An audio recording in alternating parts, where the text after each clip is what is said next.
بالصدفه اكتشفت ان هي عندها مرض تنفسي.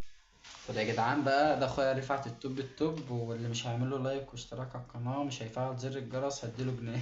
طب يا جدعان، زي ما انتوا شفتوا بعيدا عن الهزار بتاعنا وفاتح في الاول، بس للاسف انا زعلان جامد قوي لان بصراحه الصقر الشرير زي ما انتوا كنتوا شايفين في الاول فيديوهات الشورت اللي كنت بنزلها عنها كانت ما شاء الله عليها وكانت صحتها كويسه. دلوقتي بالصدفه اكتشفت ان هي عندها مرض تنفسي. المرض ده بسبب البرد اللي احنا فيه، وغير كده ان انا كنت باكلها الاكل بطريقه غلط. يعني كان الاكل بيبقى متجمد بطلعه بفكه بطريقه غلط او بديهولها. للاسف غلطت مره واديته لها وهو متجمد، يعني مش متجمد قوي، كان لسه ساقع، فده غلط طبعا وجاب لها مرض. فللاسف يا جدعان انا دلوقتي مخير بين حاجتين.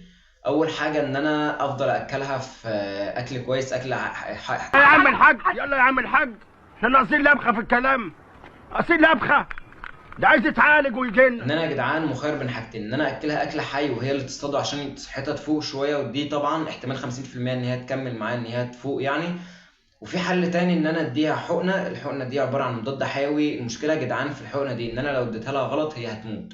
فانا بصراحه مش عارف اعملها ازاي، وعامه سالت كذا دكتور بيطري هم مش متخصصين في الحاجات دي، فغصب عني انا مش عارف اعملها لها ولا لا. او للاسف دي هتبقى مخاطره كبيره قوي، لان انا لو عملتها لها ممكن تموت، لان انا مش خبير فيها ولا عمري قبل كده اديت حقن للجوارح.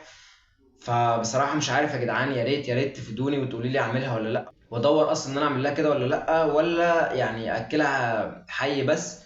فبصراحه يا جدعان ان يعني الصقر دي بالذات كانت ما شاء الله عليها اول ما جت كانت عنيده، وده اللي عجبني فيها، وكانت شرسه بطريقه غبيه، حرفيا مبوظه لي ايدي خالص.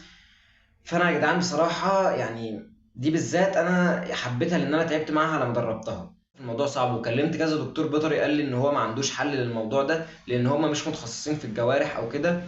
فكان صعب قوي بصراحه يا جدعان ان انا الاقي حد متخصص كده غير في اماكن بعيده. فانا يعني مش هقدر ان انا اروح الفتره دي الاماكن البعيده دي، بعيده عني جامد يعني.